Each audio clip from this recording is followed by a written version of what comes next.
The emergency broadcast crackled through the radio of the makeshift command center as Lieutenant Rebecca Hayes stood at the window of the abandoned fire station, watching the chaos unfold in the streets below. The autumn sun was setting over Portland, casting long shadows across the debris-littered roads where abandoned cars sat like tombstones marking the death of normalcy. Just 72 hours ago, she had been leading routine training exercises with her all-female tactical unit. Now, everything had changed. The infection, as the government initially called it, had spread faster than wildfire through the Pacific Northwest, turning ordinary people into mindless, ravenous creatures that hungered for human flesh. Rebecca's jaw tightened as she counted at least 20 of them shambling through the intersection below, their jerky movements and vacant eyes a horrifying testament to humanity's sudden fall from grace. Behind her, the sound of footsteps echoed through the concrete hallway as her second-in-command, Officer Jennifer Martinez, entered carrying a dented metal case filled with their remaining ammunition. Jennifer's dark hair was pulled back in a tight braid, her face smudged with dirt and exhaustion, but her eyes still burned with determination. She had been the first to believe Rebecca when the reports started coming in, the first to understand that this wasn't just a riot or a disease outbreak, but something far more sinister and apocalyptic. The two women had served together for 6 years, surviving situations that would have broken lesser souls, but nothing in their training had prepared them for the dead walking among the living. Jennifer set the case down with a heavy thunk and reported that their ammunition count was dropping dangerously low, with maybe enough rounds for 2 more serious engagements before they would need to rely on melee weapons and whatever they could scavenge from the overrun city. The sound of a door slamming in the lower level made both women reach for their weapons instinctively before they heard the familiar voice of Dr. Amanda Foster calling out the all-clear signal. Amanda appeared moments later, her white lab coat now stained and torn, her blonde hair hastily tied back with a piece of torn fabric. She had been working at Portland General Hospital when the outbreak began, witnessing firsthand the transformation of patients into monsters, barely escaping with her life when the hospital was overrun. The knowledge she brought with her was invaluable, though the information was terrifying in its implications. The infection spread through bites and scratches, turning victims within hours, sometimes minutes, and there was no cure, no vaccine, no hope of reversing the transformation. Amanda's hands shook slightly as she explained that she had been examining the secured perimeter and noticed the infected were becoming more active as darkness fell, their movements more coordinated, almost as if some primitive pack instinct was taking over where human intelligence once resided. The fourth member of their group, former Marine Corps Sergeant Diana Price, was up on the roof maintaining watch, her sniper rifle trained on the approaches to their sanctuary. Diana had been visiting family in Portland when hell broke loose, and her military experience made her an indispensable asset to their survival. Through the static-filled walkie-talkie clipped to Rebecca's belt, Diana's calm voice reported movement to the north, a large group, maybe 50 or more infected individuals, moving in a wave-like pattern through the streets, consuming everything in their path. The women exchanged grim looks, understanding without words that their current position, while defensible, would not hold against those numbers. They needed to move, to find better shelter, more supplies, and most importantly, other survivors who could help them fight back against the growing horde. As if in answer to their unspoken concerns, the radio suddenly burst to life with a new transmission, a woman's voice cutting through the static with remarkable clarity. She identified herself as Colonel Patricia Morrison, broadcasting from a fortified position at the Riverside shopping complex on the eastern edge of the city, calling for any surviving military or law enforcement personnel to rally at her location. Patricia's voice carried authority and hope in equal measure as she explained that she had approximately 30 survivors, including trained fighters, and they were preparing to make a stand against the zombie plague rather than simply running and hiding. She provided coordinates and a brief description of the safest route through the infected zones, warning that they would only maintain their current position for another 48 hours before moving to a more permanent stronghold in the mountains. Rebecca looked at Jennifer, then at Amanda, seeing her own determination reflected in their faces. They had a destination now, a purpose beyond mere survival, and perhaps, Just perhaps, a fighting chance to push back against the rising tide of the dead. The question was whether they could make it across the city alive. The decision to move came swiftly, but the preparation required careful planning that could mean the difference between life and death in a city now ruled by the infected. Rebecca spread a crumpled map of Portland across the dusty table in the command center, her finger tracing potential routes to the Riverside shopping complex while Jennifer inventoried their weapons and Amanda gathered medical supplies from the station's first aid cabinets. The most direct route would take them straight through downtown, where reports indicated the heaviest concentration of zombies, a virtual death trap for a group of only 4 women no matter how well trained they might be. The alternative meant a longer journey through the residential districts to the west, adding several miles to their trek but potentially offering more places to hide and scavenge supplies along the way. Diana descended from the roof with troubling news that the horde she had spotted earlier was now less than 6 blocks away and seemed to be drawn toward their location, possibly by the generator they had been running or perhaps by some sense that living humans sheltered within these walls. Time was running out faster than any of them had anticipated, forcing Rebecca to make a command decision that would put all their lives at risk. They would take the western route but move immediately, leaving behind anything that wasn't essential for survival or combat, traveling light and fast through the darkening streets. Each woman checked her weapons with practiced efficiency. Rebecca secured her service pistol and tactical shotgun, Jennifer loaded her rifle and strapped a machete to her belt, Amanda reluctantly accepted a handgun despite her inexperience with firearms, and Diana broke down her sniper rifle into a portable configuration while keeping her combat knife within easy reach. The fire station had served them well as a temporary refuge, but now it was becoming a trap, and staying meant certain death as the zombies closed in from multiple directions. They moved out through the back entrance as the last rays of sunlight disappeared behind the buildings, each woman's breath visible in the cooling autumn air, their footsteps carefully measured to avoid drawing attention from the infected that wandered nearby. The alley behind the station was mercifully clear, but the street beyond presented their first real challenge, a cluster of 7 zombies feeding on something that had once been human, their grotesque feeding sounds echoing off the brick walls. Rebecca signaled for silence and directed the group to move along the opposite sidewalk, using parked cars and newspaper stands for cover, praying that the creatures would be too distracted by their meal to notice 4 living women slipping past like shadows. The strategy worked until Amanda accidentally kicked an empty can that rattled across the pavement with a sound that seemed as loud as a gunshot in the tense silence. 3 zombie heads snapped up simultaneously, milky eyes focusing on the movement, jaws dropping open to release haunting moans that would surely attract others. Jennifer reacted first, her machete flashing in the streetlight as she stepped forward to intercept the nearest zombie, the blade connecting with its skull in a sickening crunch that dropped the creature instantly.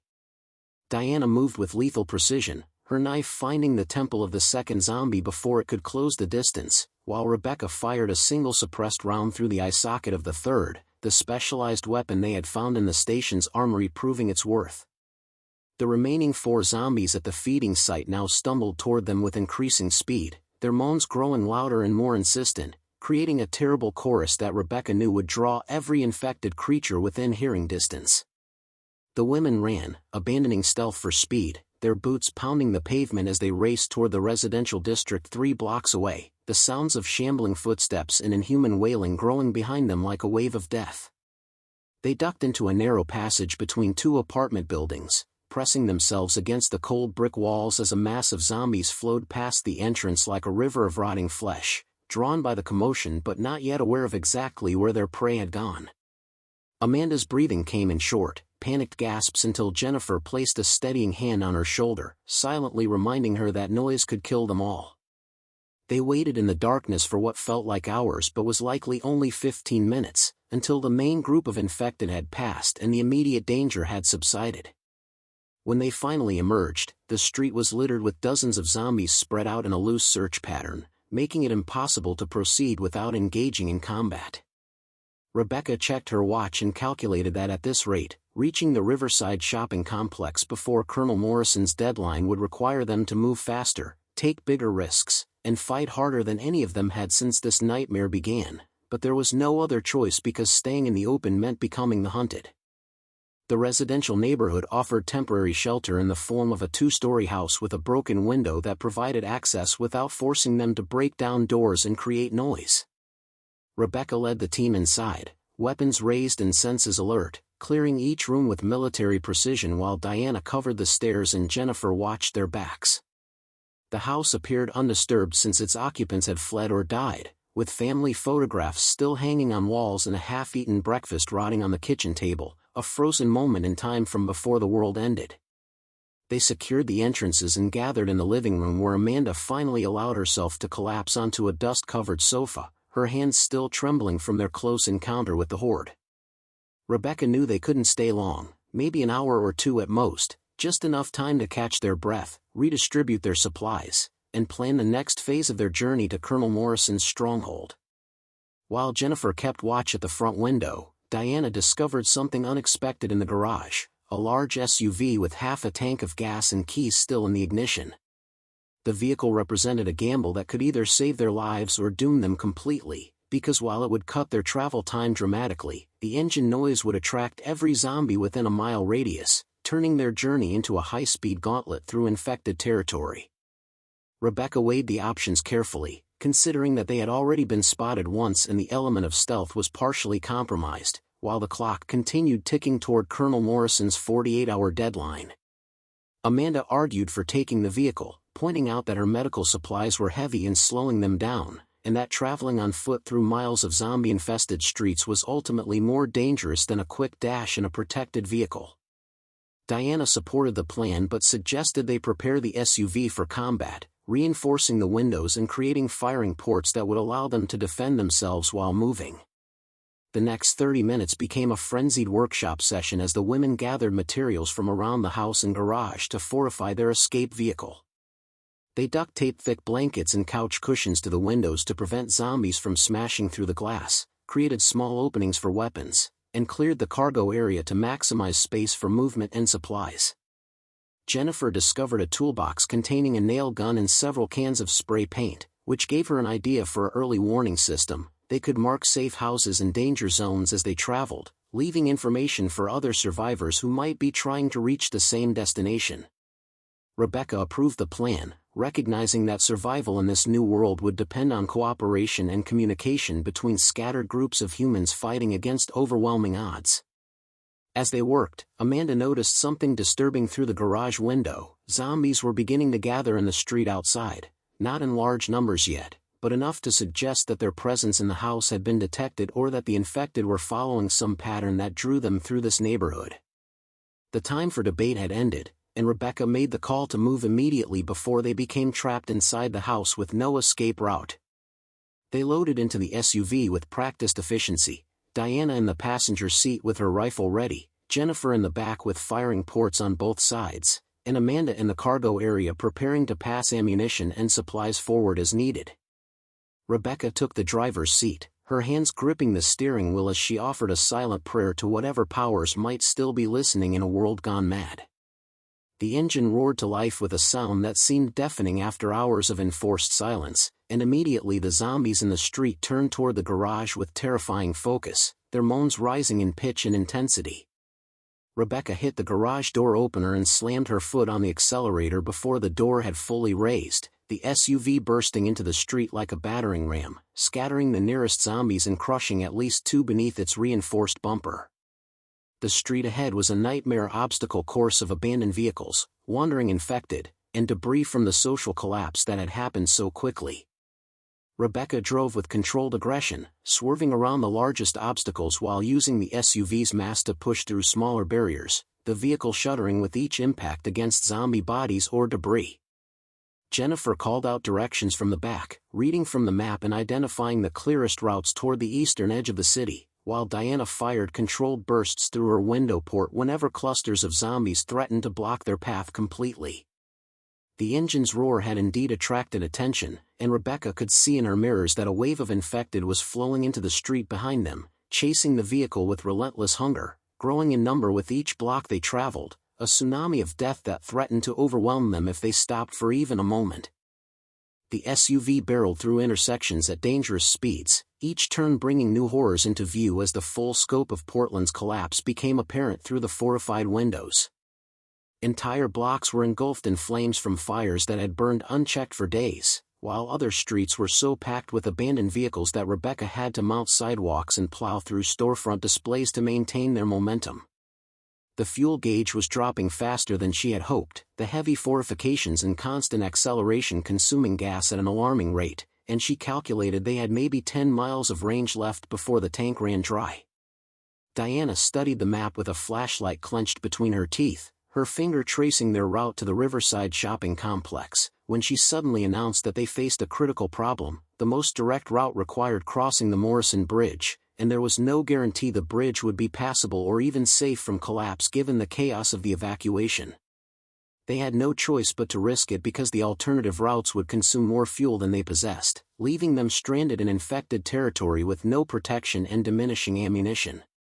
As they approached the bridge access, the scene before them looked like something from a disaster film. Hundreds of cars sat abandoned on the span, many with doors hanging open where occupants had fled from some terror, and bodies littered the pavement in various states of decay and reanimation. Rebecca slowed the SUV to navigate the maze of vehicles, her heart pounding as she realized they were entering a potential killing zone with limited options for retreat. The bridge stretched nearly 2,000 feet across the dark water below, and halfway across they could see movement among the cars, dozens of zombies wandering aimlessly between the vehicles, while others hung over the railings as if contemplating the river beneath. Jennifer chambered around and warned that if they got stuck on the bridge, they would be completely exposed with nowhere to run except into the water, a fall that would likely kill them even if the zombies didn't. The SUV crept forward, weaving between vehicles with inches to spare on either side, the scrape of metal on metal creating sparks and noise that drew the attention of every infected creature on the bridge. A zombie in a tattered business suit threw itself against Jennifer's window, cracking the reinforced glass and causing Amanda to scream before Diana put a bullet through its skull. More of them came, drawn by the noise and the smell of living flesh, their numbers growing as they emerged from inside cars and from beneath vehicles where they had been lurking. Rebecca felt the SUV lurch as they climbed over the hood of a compact car, the wheels spinning for a terrifying moment before finding traction on the other side, but the impact had damaged something in the undercarriage, and a grinding sound now accompanied their movement. They were 3/4 across when they encountered an obstacle that made Rebecca's blood run cold, a massive pileup of trucks and buses completely blocking all lanes, creating an impenetrable wall of twisted metal and shattered glass. Diana immediately assessed their options and delivered the grim verdict that they would have to abandon the vehicle and proceed on foot, climbing over and through the wreckage to reach the other side of the bridge. The zombie horde behind them was growing, shambling between the cars with increasing numbers, while more infected approached from ahead, attracted by the SUV's engine and the commotion of their passage. They had perhaps 2 minutes before being completely surrounded, and Rebecca made the decision that would test their courage and combat skills to the absolute limit. The women erupted from the SUV like a tactical team, each moving with purpose despite the fear that threatened to paralyze them. Jennifer took point, her machete clearing a path through 3 zombies that blocked their route to the pileup, while Diana provided covering fire from behind, each shot precise and economical with their dwindling ammunition. Amanda struggled with her heavy medical bag until Rebecca took it from her, slinging it over her own shoulder while maintaining her grip on the tactical shotgun. They climbed onto the hood of a bus and then scrambled across the roof of a delivery truck, the metal creaking under their combined weight while grasping hands reached up from below, zombies piling against the vehicles in their hunger to reach the living women. A particularly aggressive infected creature managed to grab Amanda's ankle, its grip surprisingly strong, pulling her toward the edge of the truck bed where a dozen more waited with gnashing teeth. Jennifer spun and brought her machete down on the zombie's arm, severing it at the elbow, while Diana pulled Amanda to safety just as the doctor lost her footing. The bridge had become a gauntlet of death, each foot of progress earned through violence and desperation, but the eastern side was now visible just 50 yards ahead, and beyond it, they could see lights in the distance that had to be the Riverside shopping complex and the promise of sanctuary with Colonel Morrison's group, if they could survive long enough to reach it. The final leap from the bridge brought them onto solid ground on the eastern side, their boots hitting the pavement as zombies continued to swarm behind them on the congested span, creating a writhing mass of bodies that threatened to spill over the barricade of wrecked vehicles. Rebecca didn't allow anyone to stop and catch their breath, instead pushing them forward into the industrial district that separated them from the shopping complex, her tactical instincts screaming that they were still in grave danger despite escaping the bridge. The streets here were quieter, eerily so, with fewer abandoned cars and almost no visible zombies, which Diana immediately identified as suspicious rather than fortunate because the infected had to be somewhere, and empty streets often meant they were congregating in buildings or preparing to ambush unwary survivors. They moved in a tight formation, weapons ready, following the coordinates Colonel Morrison had provided during her radio broadcast, which led them through a warehouse district where loading docks gaped open like dark mouths and the wind carried the stench of death and decay. After 20 minutes of cautious progress, they finally spotted the riverside shopping complex rising ahead, a massive structure surrounded by a makeshift wall constructed from shipping containers, concrete barriers, and overturned vehicles. Floodlights mounted on the roof illuminated the perimeter, and Rebecca could see armed figures patrolling the upper levels, their silhouettes moving with military precision that suggested Colonel Morrison had indeed assembled a capable defensive force. As they approached within 100 yards, a powerful spotlight suddenly pinned them in its beam, and a woman's voice boomed from a loudspeaker demanding they identify themselves and prove they weren't infected. Rebecca shouted back her credentials, explaining they were responding to the colonel's broadcast and had fought their way across the city to reach this location. There was a tense moment of silence before the voice instructed them to approach slowly with weapons lowered but not dropped, warning that snipers had them in their sights and any suspicious movement would be met with lethal force. The main gate, constructed from reinforced metal panels, slowly ground open just wide enough to admit them single file, and they entered to find themselves in a vehicle staging area where at least a dozen armed women stood watching them with expressions ranging from relief to suspicion. A tall African-American woman in military fatigues stepped forward, her bearing in the insignia on her uniform identifying her as Colonel Patricia Morrison, the voice from the radio broadcast that had given them hope when everything seemed lost. Patricia's eyes were hard but not unkind as she assessed the new arrivals, noting their weapons, their exhaustion, and the determination that had carried them through hell to reach this sanctuary. She welcomed them with a firm handshake and immediately ordered her medic, a competent-looking woman named Lieutenant Kelly Ryan, to check them for bites or scratches that might indicate infection. The examination was thorough and professional, and only after Kelly declared them clean did the atmosphere relax slightly, with some of the other survivors offering water and emergency rations. Patricia led them deeper into the complex, explaining as they walked that she had 43 survivors now, including Rebecca's team, with roughly half possessing military, law enforcement, or medical training. The shopping complex had been transformed into a fortress, with the interior stores converted into living quarters, armories, medical facilities, and food storage areas stocked with supplies looted from the complex's original inventory.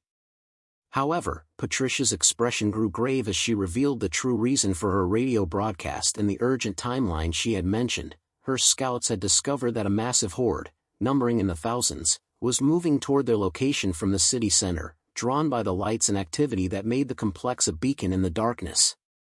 The horde would reach them in approximately 36 hours, and Patricia's plan was not to flee but to make a stand, to inflict such devastating losses on the zombie army that it would break apart and disperse, buying time for survivors throughout the region.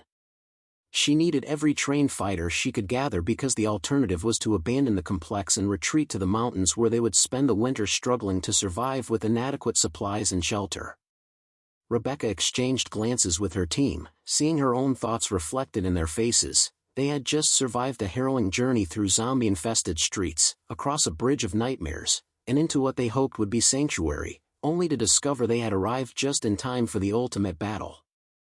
Amanda looked terrified but resolute, Jennifer's jaw was set with determination, and Diana was already asking Patricia about defensive positions and fields of fire. Rebecca felt exhaustion warring with duty in her chest, but she knew there was really only one choice. She told Patricia that her team hadn't come this far just to run away from a fight, and if the colonel was planning to make a stand against the horde, then they would stand with her, because humanity's survival depended on people willing to draw a line and say that the zombies would advance no further.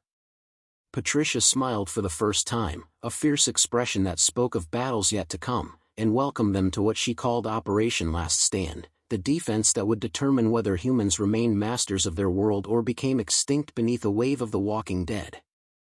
The next 30 hours became a blur of frantic preparation as every able-bodied woman in the complex worked around the clock to transform the Riverside shopping complex into a killing zone designed to funnel and destroy the approaching horde.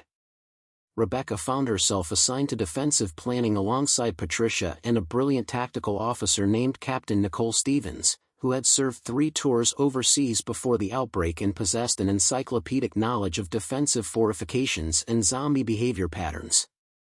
They spread blueprints of the complex across a table in the command center, marking firing positions, fallback points, choke points, and last stand locations with different colored markers while discussing ammunition distribution and retreat protocols. Nicole explained that her observations suggested the zombies were attracted to light and sound but could also follow scent trails, meaning they needed to create strategic distractions that would divide the horde into manageable segments rather than allowing thousands of infected to hit their walls simultaneously. The plan that emerged was audacious and dangerous. They would set up sound systems at 3 locations outside the complex, creating zones of attraction that would split the horde into 3 approaching columns, each of which would be funneled through kill zones where overlapping fields of fire would maximize their limited ammunition. Jennifer was assigned to work with Master Sergeant Lisa Thompson, a weapons specialist who had been running a private security firm before the outbreak, transforming the shopping complex's sporting goods store into an armory and weapons maintenance facility. Together they cataloged every firearm, every round of ammunition, every blade and makeshift weapon the survivors had accumulated, creating a detailed inventory that revealed both their strengths and terrifying weaknesses. They had perhaps 12,000 rounds of mixed ammunition, enough for a sustained engagement if every shot counted, but nowhere near enough for the prolonged siege that a horde of thousands would require. Lisa demonstrated her ingenuity by showing Jennifer the explosive devices she had constructed from propane tanks, fertilizer from the garden center, and electronic components scavenged from the electronics store, homemade bombs that could potentially destroy dozens of zombies with single detonations if positioned correctly. They spent hours wiring the approaches to the complex with these deadly surprises, creating a layered defense that would bleed the horde before it even reached their walls, while also preparing Molotov cocktails and incendiary barriers that could turn entire sections of the parking lot into infernos. Amanda discovered her calling working alongside Dr. Rachel Martinez in the medical center established in what had once been a pharmacy, preparing for the inevitable casualties that would result from the coming battle. Rachel was a trauma surgeon who had been shopping for supplies when the outbreak began, and her expertise was now the difference between life and death for wounded survivors who had no access to hospitals or emergency services. Together they organized medical supplies, set up a triage area, prepared surgical instruments sterilized as best they could manage, and discussed the grim protocols for dealing with survivors who were bitten during combat. Amanda's hands no longer shook as she worked, her fear transformed into purpose, and Rachel commented that the outbreak had a way of revealing who people truly were beneath their peacetime facades, that Amanda possessed a core of strength she perhaps had never needed to access before the world ended. They also prepared mercy protocols, understanding that some wounds would be fatal and some infections inevitable, and that compassion sometimes meant ending suffering quickly rather than allowing someone to transform into the very monsters they were fighting against. Diana took her position on the roof alongside 8 other skilled markswomen who would form the sniper team, responsible for eliminating special threats and providing cover fire for ground teams during the battle. Among them was a former Olympic shooting competitor named Private Morgan Fletcher, whose steady hands and exceptional vision made her deadly at ranges exceeding 500 yards, and a police sniper named Officer Tanya Wells, who had the second highest confirmed zombie kill count in the complex after Diana herself. They ranged their positions, marking distances to various landmarks in the surrounding area, establishing communication protocols, and discussing target priority, the fastest zombies first, then those that showed unusual intelligence or coordination, then simple target-rich environments where single shots could drop multiple infected. Diana felt a strange calm settling over her as she prepared, the familiar mental space she had occupied during combat deployments overseas, where fear became focus and chaos resolved into clear decisions and precise actions. As night fell on their final evening before the Horde's expected arrival, Patricia assembled everyone in the main atrium of the complex for a speech that would either inspire them to impossible victory or serve as humanity's eulogy. She stood on a raised platform where a fountain had once bubbled, her voice carrying to every corner as she told them that tomorrow they would face a test unlike any in human history, that they fought not just for their own survival but for every person still alive in the world who needed to know that the zombies could be stopped, that organized resistance could prevail against overwhelming numbers. She promised them that their stand would be remembered, that their courage would echo through whatever future humanity managed to build from the ashes of civilization, and that win or lose, they would face the Horde as warriors defending everything worth preserving in the human spirit. The Horde arrived with the dawn, a sight so terrifying that even the most hardened veterans on the rooftop felt their breath catch in their throats as thousands upon thousands of zombies emerged from the morning mist like a tide of death flowing toward the riverside shopping complex. Rebecca stood at her command position on the second-floor balcony, binoculars pressed to her eyes, estimating the numbers at somewhere between 3,000 and 4,000 infected, far more than Patricia's scouts had predicted, a shambling army that filled the streets for blocks in every direction. The sound systems activated on schedule, blaring sirens and recorded human voices from 3 strategic positions, and the Horde responded exactly as Nicole had theorized, splitting into 3 distinct columns that flowed toward the noise like water seeking the path of least resistance. Patricia gave the order that everyone had been dreading and anticipating in equal measure, all units to combat positions, safeties off, and may whatever powers protected humanity grant them strength for the battle ahead. The first wave hit the outer perimeter at exactly 0600 hours, zombies stumbling into the kill zones where Lisa's explosives had been carefully positioned and camouflaged beneath debris and abandoned vehicles. Jennifer waited until the maximum number of infected had entered the target area before triggering the first detonation, a massive explosion that sent bodies and parts of bodies flying through the air, the shockwave rattling windows throughout the complex and leaving a crater filled with twitching remains and confused zombies wandering through the smoke. The snipers opened fire immediately, Diana and her team working in coordinated pairs, one shooting while the other spotted and called targets, their rifles cracking in steady rhythm as zombie after zombie dropped with precision headshots. Morgan proved her Olympic training was no mere credential, dropping infected at ranges that seemed impossible, while Tanya worked the closer approaches with devastating efficiency, her police training evident in every economical shot. The ground teams held their fire as instructed, conserving ammunition until the Horde pushed through the explosive barriers and entered the secondary kill zones where concentrated firepower would be most effective. Rebecca watched the tactical display, her mind processing information from multiple sources simultaneously, calling out adjustments and redirecting resources as the battle evolved. The second and third explosions carved huge gaps in the advancing columns, but the sheer numbers meant that for every zombie destroyed, 5 more shambled forward to take its place, climbing over the bodies of their fallen with no regard for danger or self-preservation. When the first zombies reached the reinforced walls, Patricia gave the order to commence main defensive fire, and the entire complex erupted with the thunder of firearms as every defender opened up on the seething mass below. Jennifer moved between firing positions on the ground level, her rifle barking controlled bursts through reinforced firing ports while she shouted encouragement to less experienced fighters who were tasting real combat for the first time. Lisa triggered her Molotov cocktails and incendiary barriers, creating walls of flame that turned dozens of zombies into walking torches, the smell of burning flesh filling the air with a stench that made even hardened soldiers gag. Amanda worked frantically in the medical center as the first casualties arrived, a young woman named Private Jessica Torres who had been struck by debris from an explosion, and a security officer named Vanessa Kim whose position had been partially breached, forcing her into hand-to-hand combat that left her battered but miraculously unbitten. Rachel and Amanda worked in perfect synchronization, their hands steady as they treated wounds, administered painkillers from their limited supply, and sent the walking wounded back to defensive positions because every fighter mattered when facing these odds.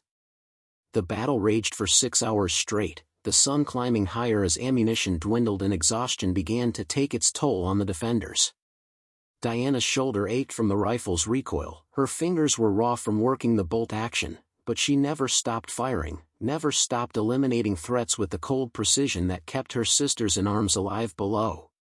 The turning point came when Nicole noticed that the Horde's numbers were visibly thinning, that the rate of zombies reaching the walls had dropped from a flood to a stream, and she dared to hope that their ammunition might actually outlast the enemy's numbers. Rebecca saw it too and ordered the reserves to rotate with frontline fighters, giving exhausted women moments of rest while fresh defenders took their positions, a strategy that maintained their defensive intensity even as individual fighters approached their breaking points. By early afternoon, the final zombies were put down in isolated pockets around the complex perimeter, and an eerie silence fell over the battlefield as Patricia ordered ceasefire and sent scout teams to verify that no infected remained active in the immediate area.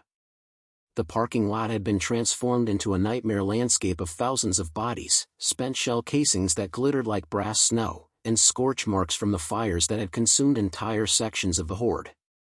Rebecca descended from her command position on shaking legs, joining Jennifer, Diana, and Amanda in the staging area where survivors were gathering, their faces showing shock, relief, exhaustion, and the dawning realization that they had achieved the impossible. They had faced a horde of thousands and emerged victorious, proving that organized resistance, courage, and determination could prevail against overwhelming odds. Patricia addressed the assembled warriors, her voice hoarse from shouting commands but filled with pride as she declared that today they had struck a blow for humanity's survival, that their victory would inspire other survivors, and that this complex would become a beacon of hope in a world desperately needing proof that the living could defeat the dead. Rebecca looked at the women around her, these warriors who had fought beyond their limits and discovered strengths they never knew they possessed, and understood that this battle was not an ending but a beginning, the first chapter in humanity's long fight to reclaim their world from the zombie plague that had threatened to extinguish their species forever. The end.